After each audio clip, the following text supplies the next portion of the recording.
E aí, pessoal, tudo bem? Prontos para mais um mergulho profundo com a gente? Hoje a gente vai navegar por um mar, digamos, um pouco turbulento.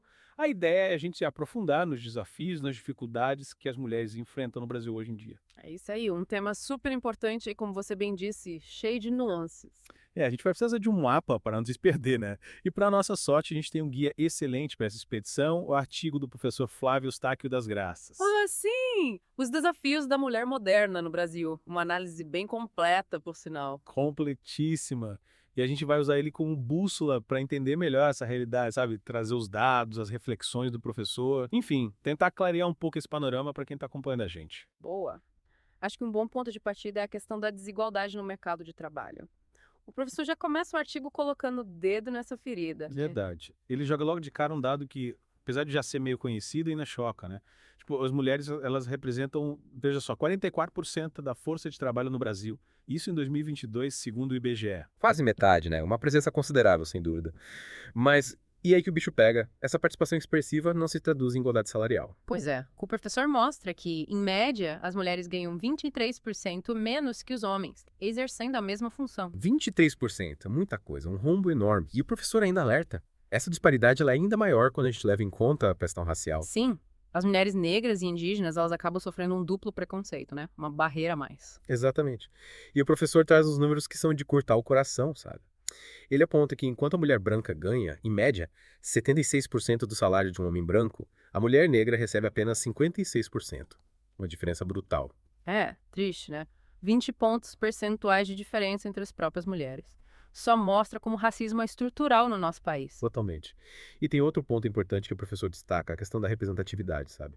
A presença, ou melhor, a ausência de mulheres em cargos de liderança. Verdade? Ele cita a pesquisa Women in the Workplace, que mostra que, no Brasil, apenas 12% dos cargos de diretoria são ocupados por mulheres. 12%. É muito pouco. É.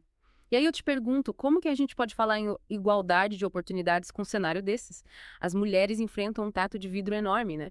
E essa falta de representatividade lá no topo, ela contribui, e muito, para perpetuar essa diferença salarial. Sem dúvida. E tem outra consequência, né? A gente tem poucas mulheres em cargos de poder para pensar e criar políticas que atendam às necessidades específicas das mulheres. Faz todo sentido. A gente precisa de mais mulheres tomando decisões em todos os níveis para que as coisas realmente mudem. E falando em desafios, essa dificuldade do mercado de trabalho, ela se conecta diretamente com outro ponto que o professor explora no artigo: a conciliação entre vida profissional e pessoal. Um tema que, convenhamos, é um quebra-cabeça para muita gente. Ah, com certeza. E as mulheres em especial, né? O professor usa o termo dupla jornada, que é bem preciso para ilustrar a realidade de muitas brasileiras. É. Elas trabalham fora, cuidam da casa, dos filhos, uma correria sem fim. E o professor traz um dado que comprova essa sobrecarga, sabe? As mulheres, elas dedicam, em média, 19 horas a mais por semana do que os homens às tarefas domésticas e aos cuidados com os filhos. 19 horas. É quase um dia inteiro a mais de trabalho. Nossa, é muita coisa. E a pandemia, né? O professor também lembra como a Covid-19 acentuou essa desigualdade. Sim, muitas mulheres foram forçadas a deixar o mercado de trabalho para se dedicar aos cuidados com a família. Os números são bem impactantes. Segundo a PNAD contínua de 2020, 4,8 milhões de mulheres saíram do mercado de trabalho durante a pandemia, enquanto o número de homens que fizeram o mesmo foi bem menor, 1,3 milhão. Uma diferença gritante. E aí, o que a gente vê? Uma falta de políticas públicas eficazes para dar suporte às mulheres nesse sentido. Pois é. A gente precisa de mais creches, de creches acessíveis, de licença maternidade, paternidade mais extensas. Exatamente. Medidas que realmente ajudem a dividir essa carga de cuidados de forma mais justa, sabe? Sim, e é importante a gente entender que essa dificuldade em conciliar trabalho e vida pessoal, ela impacta diretamente a saúde da mulher, a saúde física, mental, sem falar na falta de tempo para lazer, para se desenvolver, para ter seus próprios interesses. Vira uma bola de neve.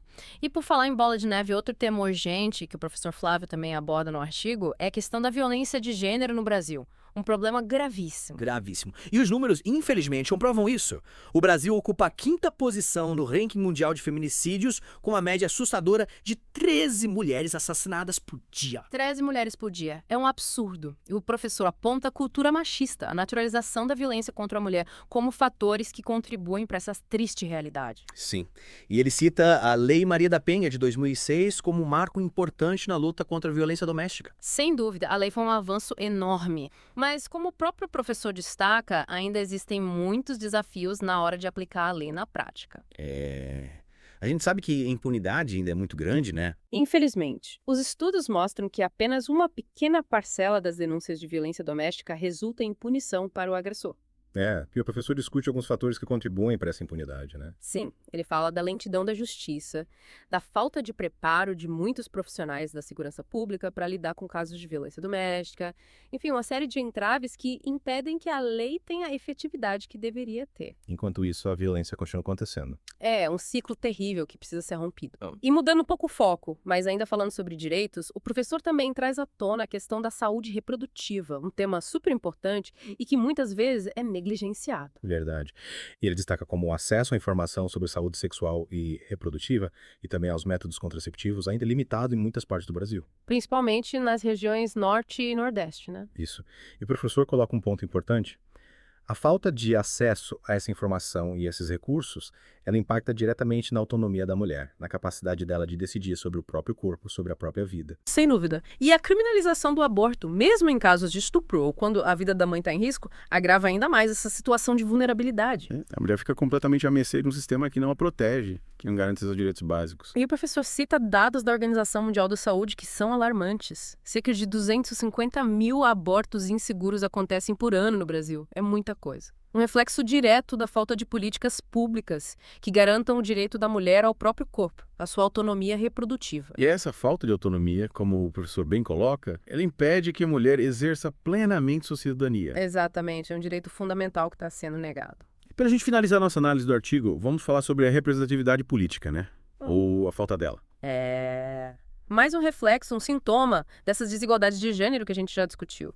As mulheres são mais da metade da população brasileira, mas ocupam uma parcela muito pequena dos espaços de poder. Em 2022, por exemplo, as mulheres ocupavam apenas 15% das cadeiras na Câmara dos Deputados e 13% no Senado Federal. Uma subrepresentação enorme, e o professor explica como essa ausência de vozes femininas na política dificulta a criação de leis e políticas públicas que atendam às necessidades específicas das mulheres.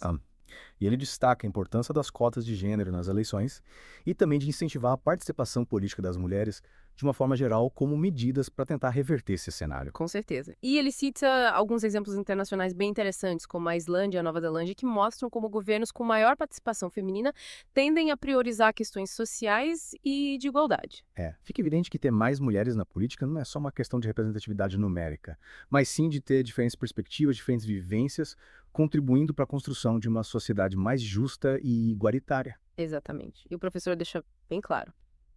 Sem representatividade política, a gente não vai conseguir avançar na luta por igualdade de gênero. É isso aí. A gente precisa de mais mulheres ocupando esses espaços para que as suas vozes sejam ouvidas, para que as suas demandas sejam levadas em consideração. E para finalizar nossa conversa, eu queria deixar uma provocação para quem está nos acompanhando. Será que a gente já parou para pensar em como esses desafios que a gente discutiu hoje afetam a sociedade como um todo? E o que cada um de nós pode fazer no seu dia a dia para contribuir para mudar essa realidade? A gente precisa se questionar, se engajar, agir. A construção de um futuro mais justo e igualitário, ela depende da participação de todos nós. Exatamente. Pequenas atitudes, grandes transformações. Ficou o convite para a gente repensar nossas práticas, nossos comportamentos e construir juntos uma sociedade mais justa e igualitária para todos. É isso aí. Valeu pela companhia, pessoal. Até a próxima. Um abraço.